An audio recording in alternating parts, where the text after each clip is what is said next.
তোড়জোড় শুরু হলো চলে যাওয়ার। সবাই যার পরনে অবাক। এমন অদ্ভুত সিদ্ধান্ত মানা যাচ্ছে না। শোকের ছায়া এখনো কাটেনি। বাড়িতে পৌঁছেছে সবাই। জিমিনিরাও বাড়ি মুখো। জাংকুকের অবস্থা খুব ব্যগ্র। কি নিয়ে তাড়াহুড়ো করছে কেউ জানে না। থেকে রেডি করাচ্ছে রোজ। তাই রুমটা ভিতর থেকে বন্ধ। দরজার বাইরে দাঁড়িয়ে আছে জাংকুক। ফোনে কথা বলছে মিনহোর সাথে। মিনহো যেন ঠিকঠাক মতো গাড়ি নিয়ে পৌঁছে যায়, সেটাই বারবার ঊর্ধ্ব গলায় বলছে। কপালে অসংখ্য ভাঁজ নিয়ে হাজির হলো বড় বউ। চোখে বিস্ময় ফুটিয়ে আশ্চর্য কণ্ঠে বললেন, জাংকুক তুমি চলে যাচ্ছ এই অবস্থায়? কিভাবে কি? আমার তো বিশ্বাস হচ্ছে না। মাত্র কয়েক ঘন্টা আগে লাশটা দাফন হলো, এরই মধ্যে চলে যাচ্ছ? জাংকুক ব্যাপারটা ঠান্ডাভাবে সামলালো। ফোনটা পকেটে ঢুকিয়ে বড় বউয়ের দিকে শান্ত মেজাজে বলল, খারাপভাবে নেবেন না বড় মা, আমাকে এই মুহূর্তে যেতে দিন। আমি খুব স্বার্থপরের মতো বিহেভিয়ার করছি সেটা বুঝতে পেরেছি। আমার এখানে থাকাটা প্রয়োজন, কিন্তু তার চেয়েও বেশি প্রয়োজন ওর দিকটা ভাবা। কোনোভাবেই ওকে একা ছাড়তে পারবো না, আর সম্ভব না বড় মা। আপনি নিজেই যেখানে শোক সামলাতে হিমশিম খাচ্ছেন, সেখানে ওর অবস্থাটা একবার ভেবে দেখুন। আমি হয়তো নির্দয়ের মতো আচরণ করছি, কিন্তু আমার কাছে আর কোনো উপায় নেই। এক মুহূর্তের জন্য থমকালো বড় বউ।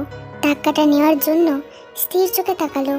চোখের জলটা আঁচলের শেষ প্রান্ত দিয়ে মুছে শোকাতুর কণ্ঠে বলল, তাহলে ওকেও নিয়ে যাচ্ছ? জাংকুক আসল ব্যাপারটা বুঝলো। কিছুটা নরম হয়ে প্রসন্ন চোখে বড় বউয়ের দিকে তাকালো। এক দফা নিঃশ্বাস ছেড়ে বিমর্ষ করে বলল, একা ছাড়ি কিভাবে? এতদিন যার কথা চিন্তা করে এ বাড়িতে রেখেছিলাম উনি তো নেই, শেষ পর্যন্ত চলেই গেলেন। আমার দায়িত্ব যতই হোক বড় মা, বউ তো এবার ফেলে যাব না। ওর মানসিক অবস্থা ভালো নেই, শরীর যথেষ্ট খারাপ। ওকে আমার সাথে যেতে দিন। ওর ব্যক্তিগত থাকার জন্য সব ব্যবস্থা করা শেষ। ও আমার সঙ্গে যাচ্ছে। আপনি মন ছোট করবেন না, ছুটি পেলেই আপনার কাছে নিয়ে আসবো। শেষ কথাটা মোলায়েম সুরে বলল। তাতে লাভ হিসেবে বড় বউ ঠিকঠাক বুঝলো কিনা জানা নেই, কিন্তু যাওয়ার ব্যাপারে কোনোরূপ আপত্তি জানাননি। জাংকুককে প্রশ্নবিদ্ধ করল না সে। যদিও সুবিনের মনে অসংখ্য প্রশ্ন কিলবিল করেছে, ঘুরপাক খাচ্ছিল নানান উদ্ভট চিন্তা, তবুও সে জাংকুককে চেনে। বন্ধুকে চিনতে কোনোদিনও ভুল হয়নি তার। জাংকুকের ব্যস্ত হবার প্রবণতা খুব ভাবাচ্ছে। কেন জাংকুক রাতের মধ্যে যেতে চাইছে? ঘটনা কি স্বাভাবিক, নাকি স্বাভাবিকের আড়ালে লুকিয়ে আছে রহস্য? সুবিন ব্যাপারটা নিয়ে দল বলের সাথে আলোচনায় বসলো। এরপর উদ্বিগ্নের মতো বলল, তোরা ওকে আটকাস না, ও যেতে চাইছে যাক। দুজনের কোয়ান্টিটি টাইম দরকার। ওরা খুব অল্প সময় পেয়েছে। ওই টুটটুট মার্কা ফিল্ডের জন্য সারা নিজের বইয়ের দিকে নজর দিত না। আমার রাগটা কোথায় হচ্ছে জানিস? হারামখোর আমাদের কিচ্ছু বলেনি, কিচ্ছু ক্লিয়ার লাগতেছে না। যোগাযোগ করলো না কেন? এই কাজ কেন করতে যাবে? ওর দরকারটা কোন জায়গায়? ইয়নু বলে উঠল, সুবিন ভাই তুমি কি কিছু লুকাচ্ছ? মিথ্যা বলো না, আমার দিকে তাকে সত্যটা বলো। আরে দূর, আমি আবার কি লুকাইমু? আমার কাছে লুকালুকির কিছু আছে? আইরিন নাচর বান্দের মতো বলে উঠল, তুমি কিসের যোগাযোগের কথা বলছো? এটাও বলছো ক্লিয়ার না। এখানে কি ক্লিয়ার লাগছে না? কি নিয়ে জগা খিচুড়ি পাকাচ্ছ? তুমিও কি জাংকুক ভাইয়ার মতো ছল চাতুরি শুরু করে দিলে? কি লুকাচ্ছ তুমি? প্লিজ সুবিন ভাই, তোমার পায়ে পড়ি, দয়া করে এমন ভনিতা বন্ধ করো। এমনিতে তুমি ফেসে গেছো, কিছু একটা লুকাচ্ছ। তুমি যা লুকাচ্ছ সেটা সিরিয়াস কেস, এটা আমরা বুঝতে পারছি। এত চাপাচাপিতে এবার সুবিন বলে উঠল, আমার বাবার কাছ থেকে একটা ইনফরমেশন জেনেছি। এই ইনফরমেশন কিন্তু যেমন তেমন ইনফরমেশন না, একদম গভীর ফাঁদের ইনফরমেশন। চেষ্টা করবি এইসব তথ্য যেন লিক না হয়। তোদের কি সেই গ্যাঞ্জামের কথা মনে আছে? তুমি কি ওনার কথা বলছো না তো? ওই যে বনানীতে? হ্যাঁ, সুযোগে মাথা নাড়ল সুবিন। ভারী নিঃশ্বাসটা শব্দ করে ছাড়লো। সবার দিকে তাকাতে তাকাতে মোদ্দা কথায় বলল, বয়স বাড়ছে কিন্তু তেজ তেজ কমেনি। এখনো ভাই কথা বললে বারুদের মতো লাগে, কথার যা ধার। আমার আব্বা পর্যন্ত ওই ব্যক্তির সম্মান দেওয়া চলে। এবার বুঝ বেটা, ওই লোকের ভিতরে কি আগুনে না আছে। কোনো পলিটিক্সের সাথে যুক্ত নয়, কোনো দলেরও সাপোর্ট টাপোর্ট করে না, একেবারে নিরপেক্ষ মানুষ। অথচ পলিটিক্সের নেতারা ওনার কাছে ধর্ণা দেয়। ব্যাপারটা বুঝতে পারছিস কেউ? আয়ু দুই ভুরু কুচকে বেশ অবাক হয়ে বলল, আমি তো আর দেশে থাকি না, দেশের খবরও জানি না, কিন্তু তুমি যার কথা বলছো সে কি পলিটিক্স করতো? সুবিন ফিক করে হাসি দিয়ে গর্বের ভঙ্গিতে বলল, করতো মানে চুটিয়া পলিটিক্স করতো। পুরো এই শহরের আন্ডারে যত ক্যাম্পাস আছে সব ওনাকে এক নামে চেনে। এখনো ক্যাম্পাসে গেলে পোলাপাইন সালাম ঠোকে। যেই ডেঞ্জারাস পাবলিক ছিল 19-20 করলেই খালাস।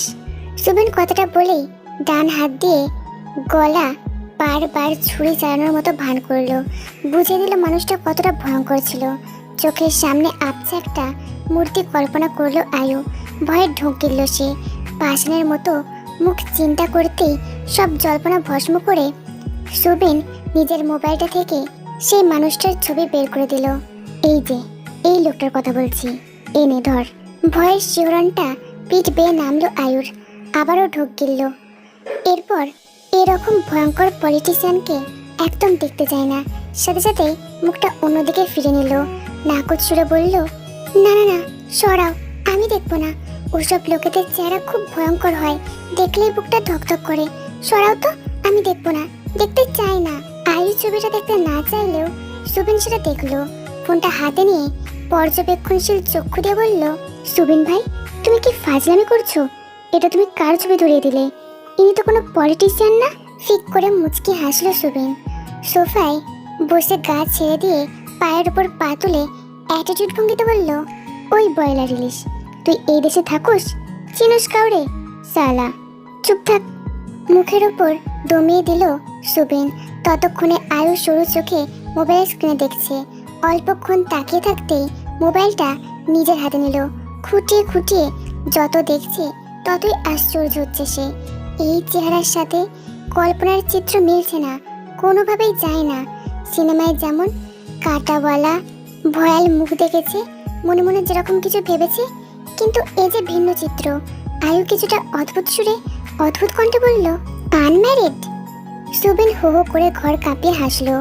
আয়ুর মনে মনে কিসের ঘন্টা বেজেছে সেটা বুঝতে পারলো, কিন্তু আফসোস সুবিন থামে না। হাসতে হাসতে লুটোপুটি অবস্থা।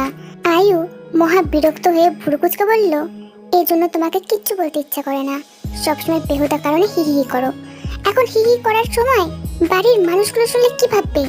বেশ চোখের সাথে হাসি থামলো সুবিনের।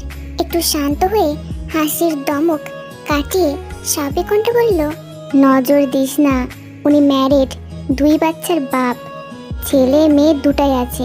এদেশের মোস্ট ইনফ্লুয়েন্সিয়াল ব্যক্তিদের মধ্যে ইনি একজন। বিদেশের মাটিতে প্রচুর ডাকনাম হয়েছে।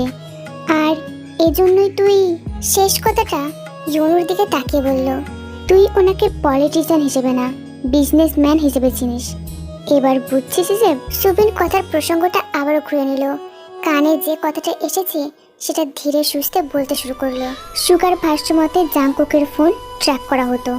যেটাই বলতো, যার সাথে বলতো, সব রেকর্ড হতো। এইসব কুত্তার কাম কে করেছে জানোস? ওই ডাইনি বেটি। ওই বেটির তেল এত বেশি যে জাংকুকের মতো মানুষের পেছে লাগে। জাংকুকও কম না, ওর ধান্দাবাজ কম না। ও যে কি করেছে আব্বা না আমায় বললে আমি জানতামই না। পুরো কথা মন দিয়ে শোন। ও প্রথমে সবার সাথে যোগাযোগ বন্ধ করে, কম বেশি সবার সাথেই ঝামেলা বাঁধায়। আমার সাথেও বেহুদা কারণে রাগারাগি করেছিল। কেন করেছিল তখন বুঝিনি, এখন বুঝেছি। ওই ঝামেলার পর থেকে আমি নিজে থেকে ওর সাথে কন্ট্রাক্ট করতাম না। করতে চাইলেও ওই ঝামেলার গ্যাঞ্জামগুলো মনে পড়তো। আস্তে আস্তে কাজের প্রেশার পড়লো, ওর সাথে যোগাযোগ কমালাম। সবাই ওর সাথে রাগ করে থাকলো, কেউ ওর সাথে যোগাযোগ করলো না। আবার তেল ঘটনা নিয়েও সবার মনে ক্ষোভ ছিল।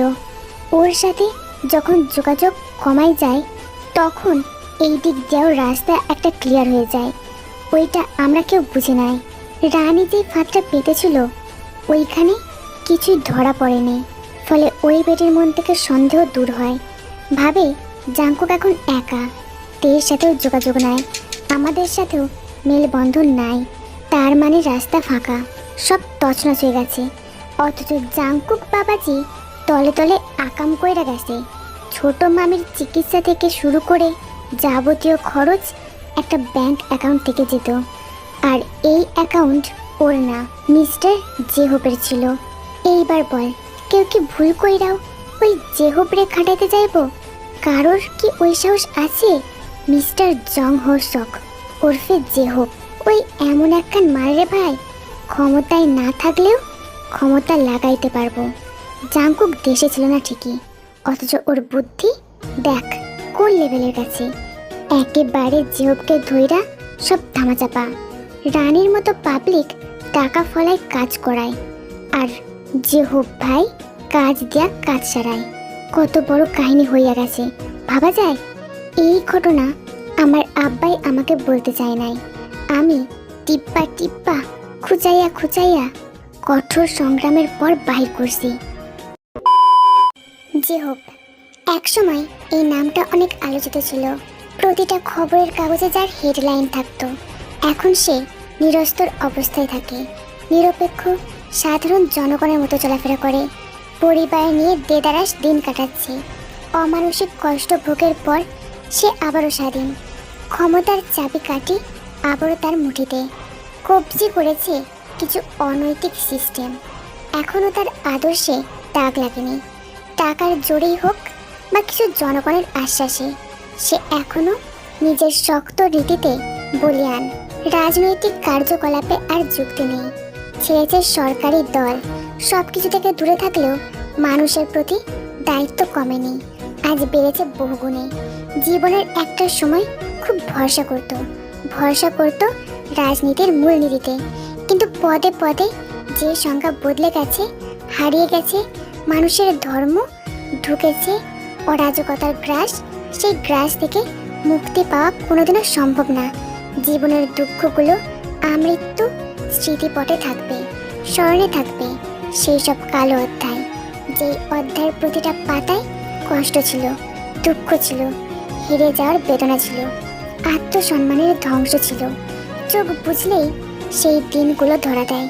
কত বিভৎস ছিল, কি যন্ত্রণাদায়ক অনুভূতি ছিল। জেহোপ আজও সেদিনের কথা স্মরণ করে। বেলার শেষে কোনো এক ক্লান্ত মুহূর্তে জেলের দিনগুলো মনে পড়ে এক প্রেয়সী, একমাত্র নারী, একমাত্র সঙ্গীর সেই কঠোর বিশ্বাস। অফিসিয়াল গাড়িটা প্রস্তুত, দুটো লাগেজ তোলা শেষ। মিনহো ড্রাইভিং সিটে বসে আছে। রাত যখন 8:30, গুরুম গুরুম করে গর্জনে মেঘ ডাকছে। মাঝে মাঝে আকাশ ছিঁড়ে ভয়ঙ্কর স্পুলিং চলছে। বাতাসও ছেড়েছে খুব।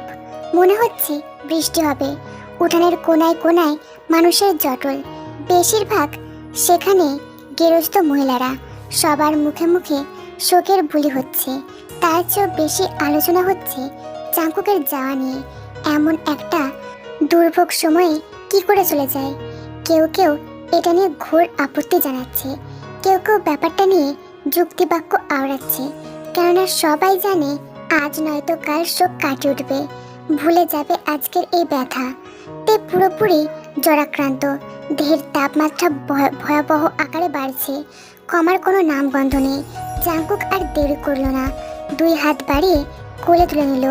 বাড়ি ভর্তি মানুষের সামনে ওই অবস্থায় নিচে নামলো।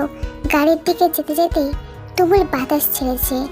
আকাশে বিদ্যুৎ পৃষ্ঠের আভাস। মিনহো সিট থেকে নেমে দ্রুত দরজাটা খুলে দিল। বসের দিকে শঙ্কাজনিত কণ্ঠে বলল, স্যার, ওয়েদার তো ভালো লাগছে না, আপনি কি রিস্ক নেবেন? জাংকুক সিটে বসতে বসতে স্বাভাবিকভাবে উত্তর দিল, ওয়েদারের সাথে কি রোম্যান্স করব? রিস্কের কথা আসছে কেন? তোমার যদি সমস্যা থাকে এক্ষুনি বলে দাও। আমি মাঝ রাস্তায় কোনো সিনক্রেট চাই না। মিনহো তৎক্ষণাৎ জিভ কামড়ালো, না সোজাকে বলল, ছি ছি স্যার, আমি ওটা মিন করিনি। আপনি তো ম্যামকে নিয়ে যাচ্ছেন, তার উপরে ম্যামের খুব জ্বর। যদি অবস্থা ক্রিটিক্যাল হয় তখন তো মেডিকেল সার্ভিস পাওয়া যাবে না। জাংকুক কোনো কথা বলল না, শুধু চোখ ঘুরিয়ে মিনহোর দিকে চাইলো। তাতেই মিনহো ভিমড়ি খেয়ে কাঁচমাচ ভঙ্গিতে সিটে গেল।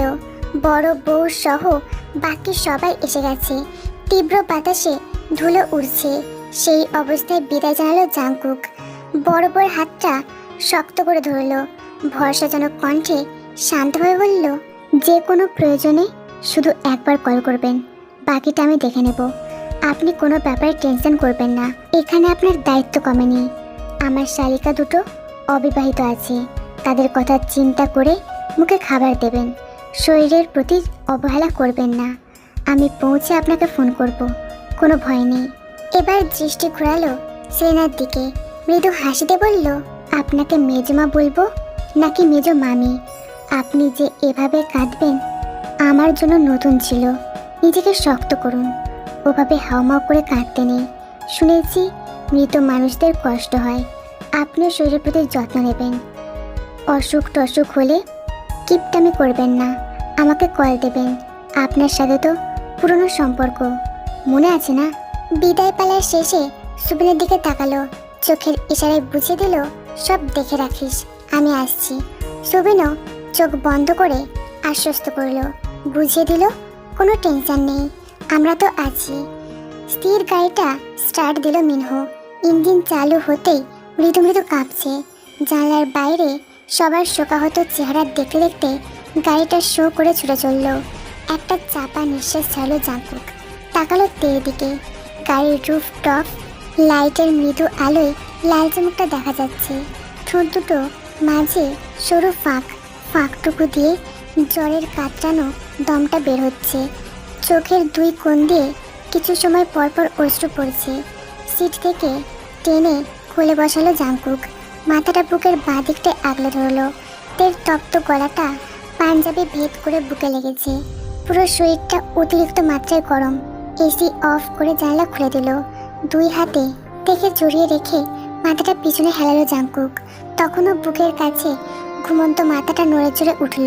তড়াক করে চোখ মেলল জাংকুক, ওর ডান হাতটায় হাত রেখে আলতো সুরে বলল, খুব খারাপ লাগছে?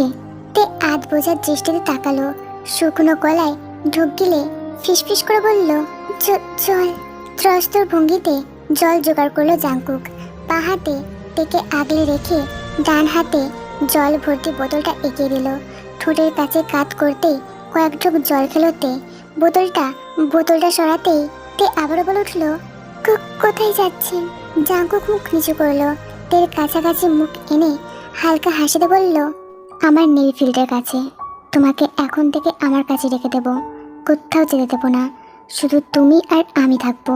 চোখ বন্ধ করে গভীর নিঃশ্বাস নিতে গলা আবার ভিজিয়ে নিভু নিভু করে বলল, এবার আপনি মিথ্যা বললে আমি অনেক দূর চলে যাব, আপনি কোথাও খুঁজে পাবেন না। জ্বরের ঘোরে প্রলাপ শুনে মুচকে হাসলো জাংকুক, গরম নাকের ডগায় ছোট্ট চুমু বসে বলল, আমাদের 2 থেকে 3 হতে হবে না, আজীবন কি 2 থেকে যাব? আধ বোঝার চোখ দুটো আবারও বন্ধ করলো, ঠোঁটের কোণে লজ্জার এক চিলতে হাসি ফুটতেই চক্ষু গোল ঘেঁষে 2 ফোঁটা অশ্রু করালো। ওর ডান গাল থেকে হাত সরালো জাংকুক, চোখের 2 কোণ মুছে নম্র গলায় বলল, তোমার কোল জুড়ে ছোট্ট আদরটা চলে আসবে তে, তোমাকে আদো আদো কণ্ঠে পাগল করার জন্য আসবে। কপালে ছোট্ট চুমু খেয়ে মুখ তুলল জাংকুক, ওর চুলের অরণ্যে শান্তির নির্যাসে আঙুল বোলাতে লাগলো। তেও কিছু আদমরা বোধে তন্দ্রায় ডুবে গেল। মিনহো স্লোভাবে গাড়ি চালাচ্ছে, মনোযোগটা একদম ড্রাইভিংয়ের দিকে। জাংকুক স্বাভাবিকভাবে সামনে তাকাতেই হঠাৎ লেফট মিররে থমকে গেল, চোখ স্থির করে তৎক্ষণাৎ ভুরু কুঁচকালো জাংকুক। লেফট মিররে ওটা কি? গাড়ির পিছনের দৃশ্যটা বাঁ দিকের মিররে ফুটে উঠেছে, পিছন থেকে ধাওয়া করছে 2টো বাইক। শান্তভাবে ঢোক গেল জাংকুক, সিচুয়েশনটা নর্মাল লাগছে না, বড্ড গোলমেলে ব্যাপার। 2টো বাইক ধাওয়া করছে, ব্যাপারটা স্বাভাবিক না।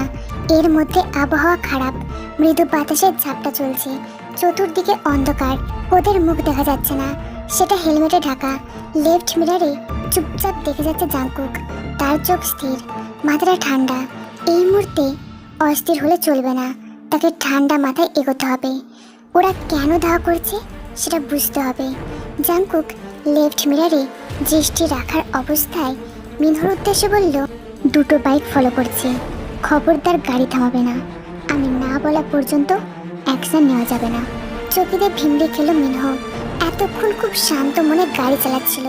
পিছনে কে বা কারা আসছে সেদিকে খেয়াল করেনি সে। স্টিয়ারিং ধরা অবস্থায় রাইট মিররে তাকালো। বসের দৃষ্টিশক্তি আসলেই লাজবাব। পিছন থেকে আসলে দুটো বাইক ফলো করছে। বস কি চমৎকার ধরে ফেলেছে। অথচ এই কাজটা তার করা উচিত ছিল, কেননা ড্রাইভিংটা তো সে করছে। মিনহু তৎক্ষণাৎ দৃষ্টি সরিয়ে গাড়ির লুকিং মিররে তাকালো। পিছনে বসা জাঙ্কুকের উদ্দেশ্যে অবাক কণ্ঠে বলল, এই দুটো আবার কারা? আমাদের কেন ফলো করছে? আপনি যে ব্যাক করছেন এই খবর ওদের কে জানালো? জাঙ্কুক চট করে লুকিং মিররে তাকালো। মিনহুর দিকে চোখাচোখি দৃষ্টি এনে গম্ভীর করে বলল, আমি এদের চিনি না। যেহেতু চিনি না তাই অ্যালার্ট থাকো। আমি না বলা পর্যন্ত পাকনামো করতে যাবে না। গাড়িতে আমি একা নই। শেষ কথাটা কার জন্য ছিল বুঝতে পেরেছে মিনহু। কথা হলো, এই দুটো কারা? এভাবে রাতের আধারে ধাওয়া করাটা স্বাভাবিক না। জাঙ্কুক 1 মিনিটের জন্য হাত দুটোর মাঝে তাকালো। মায়া ভরা শুকনো মুখটা ঘুমে ঢুলুঢুলু করছে। কি নিষ্পাপ সেই অবয়ব। নবজাতক কিশলয়ের মতো ঠোঁট দুটো কাঁপছে। ওই ঠোঁট দুটোকে নিজের ওষ্ঠধরে ছোঁয়ার জন্য ব্যাকুল ছিল জাঙ্কুক। জ্বরের তপ্ত ছোঁয়াটুকু নিজের ঠোঁটে নেওয়ার জন্য বড্ড আকুলি বিকুলি করছিল। কিন্তু গাড়িতে মিনহু আছে। সে শুধু স্বামী রূপে নয়, কারোর বস হিসেবেও আছে। যদিও মিনহু পিছনে তাকায়নি, তার স্বভাবে এটা একটা মার্জিত দিক। মানুষের প্রাইভেসি ব্যাপারটা মিনহু বোঝে। গাড়িটা যখন মেন রোড ধরেছে, ঝোড়ো হাওয়ার জন্য মানুষ কম, যানবাহন তেমন একটা নেই। তো একটা ট্রাক হুটহাট পাশ কাটিয়ে যাচ্ছে, তাও অন্যদিকে খেয়াল নেই। জানলা দিয়ে ধুলো মিশ্রিত বাতাস ঢুকছে, তবুও সেটা বন্ধ করেনি। স্পিড এখন 70-এ সীমাবদ্ধ। সেটা বাড়ানোর জন্য তাগদা আসেনি। মিনহু খুব দক্ষভাবে ড্রাইভিং করছে।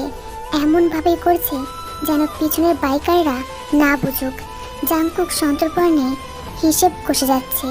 কয়েক কিলোমিটার যাওয়ার পর হঠাৎ বাইক দুটো পিছিয়ে গেল। আয়নায় তারা অদৃশ্য হয়ে গেল, আস্তে আস্তে মিলিয়ে গেল। মিনহু ড্রাইভিং করা অবস্থায় ব্যাপারটা দেখতে পেরেছে। ওরা পিছনে আর ফলো করছে না। তাহলে কি ভয় পেল? অমন করে পিছলো কেন? মিনহু হাসি দিয়ে যেই স্বস্তি নিঃশ্বাস ছাড়বে, ঠিক তখনই লোমর্ষক কাণ্ডটা ঘটল। সামনে থেকে মুখোমুখি অবস্থায় একটা কালো গাড়ি আসতে চেঁচিয়ে উঠল জাঙ্কুক, মিনহু থামো! তৎক্ষণাৎ গাড়ি থামালো মিনহু। ভয়ঙ্কর একটা সংঘর্ষ হবার আগে ব্রেক কষল সে। স্টিয়ারিং ধরে মিনহু কাঁপছে, চোখ দুটো বিস্ফোরিত হয়ে সামনের দিকে তাকিয়ে আছে। সামনে দিকে আগত গাড়িটা হিংস্রভাবে দাঁড়ানো। আর একটু হলে ভয়াবহ দুর্ঘটনা হতো। এরকম অবস্থা এই প্রথম হলো। জাঙ্কুকের অধীনে অনেক বছর হলো কাজ করছে, কিন্তু আজকের মতো অবস্থা কখনো হয়নি। আগত গাড়িটা কালো আধারের সামনে দুটো হেডলাইট জ্বলছে। জাঙ্কুক ডান হাতটা বাড়িয়ে পুরো ব্যালেন্স সামলে নিয়েছে। যদি ডান হাতে সামনের সিটটা না ধরতো তাহলে তাল সামলাতে গিয়ে কপালে বাড়ি খেত। মিনহু স্টিয়ারিং থেকে ডান হাত তুলে ঘরমাত্র কপালটা মুছল। ঢোক গেলে শঙ্কিত গলায় বলল, আর একটু হলে গাড়িটা উল্টে যেত স্যার। এই হারামজাদারা প্ল্যান করে এসেছে। আমাদের কাছে সিকিউরিটি নেই। আমার পিস্তলটা জিপে ফেলে এসেছি। এখন কি করবো স্যার? গাড়ি থেকেও নামা যাবে না। পা হাতটা শক্ত করলো জাঙ্কুক। সাথে সাথে তেল গরম মুখটা বুকে গুজে গেল। তপ্ত নিঃশ্বাসটা পাঞ্জাবে ভেদ করে চামড়ায় গিয়ে লাগলো। জাঙ্কুক সোজাসুজি সামনের দিকে তাকালো। সেই মুখোমুখি গাড়িটা হিংস্র চোখে দেখছে। ইচ্ছে করছে গাড়িটাকে এক্ষুনি উড়িয়ে দিতে।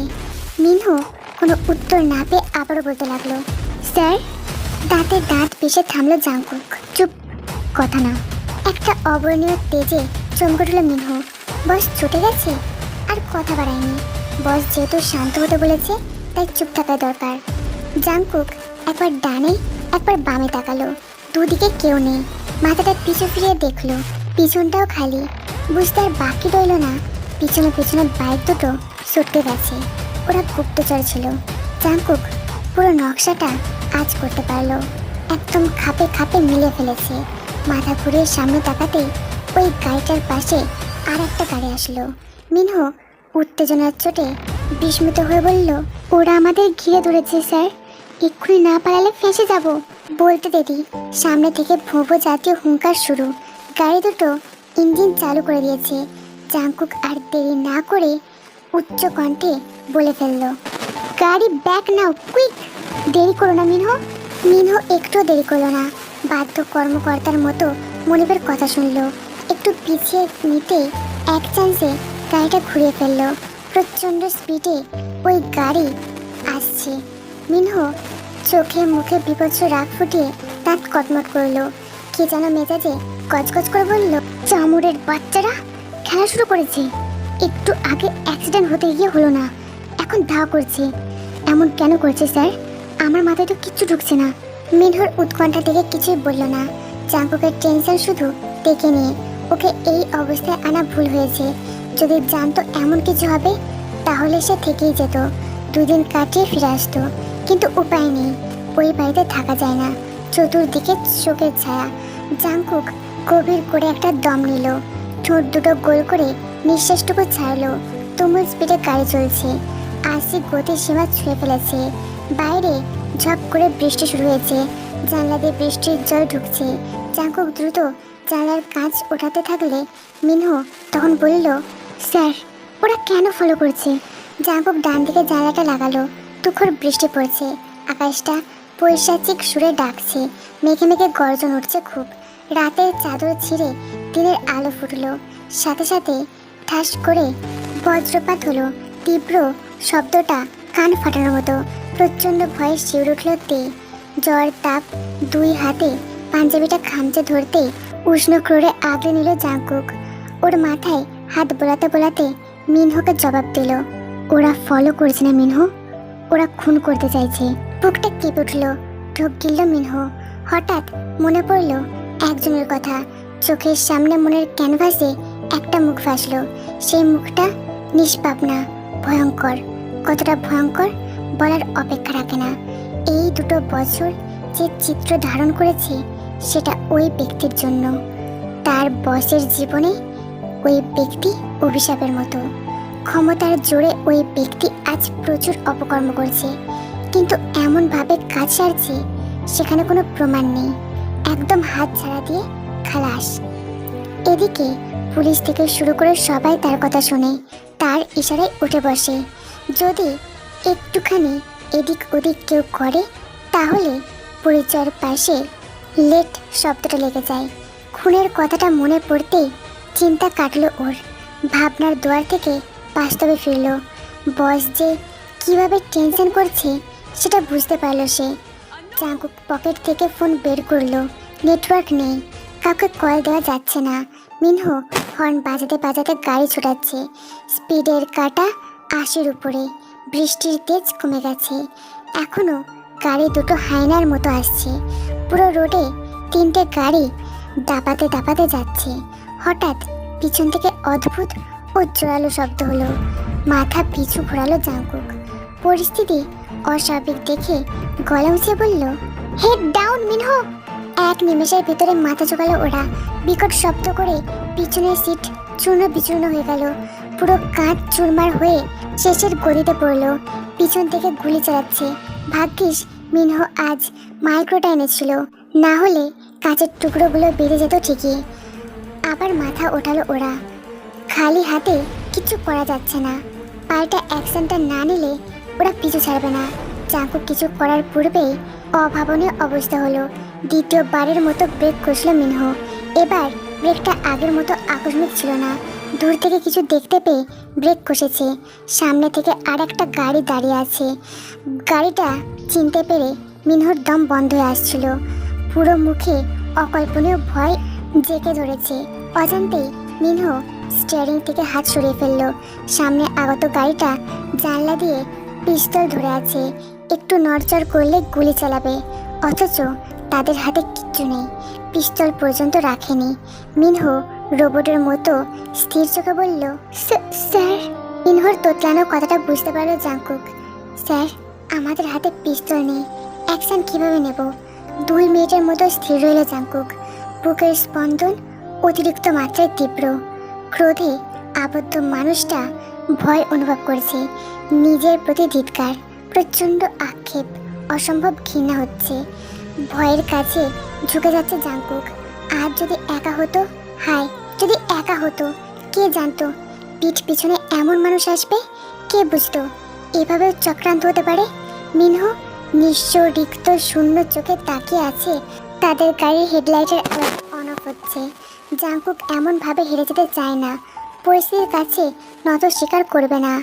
কোনো চেষ্টা ছাড়া পরাজয় কাম্য না। নিজের বিচক্ষণ সত্তা ক্ষুণ্ণ হবে মোটেও চায় না জাংকুক। আজ আবারও সুস্থির মাথাটা ঘাটালো। পরাজয় কাম্য না, নিজের বিচক্ষণ সত্তা ক্ষুণ্ণ হবে মোটেও চায় না জাংকুক। আজ আবারও সুস্থির মাথাটা ঘাটতে লাগলো। চোখের সামনে বিপদ, পিছনে মৃত্যু। এমন স্থিতিতে ভাবতে লাগলো সে। ভাবতে ভাবতেই হঠাৎ কিছু একটা মনে পড়লো তার। অন্ধকার ফুঁড়ে আসার আলো দেখতে পেল, যেন স্বর্গসুখ। ঠিক তেমনি একটা সুখকর অনুভূতি হলো। ক্ষুরোধার দৃষ্টিতে পাকা হাসলো জাংকুক। খেলাটা তবে শুরু হোক।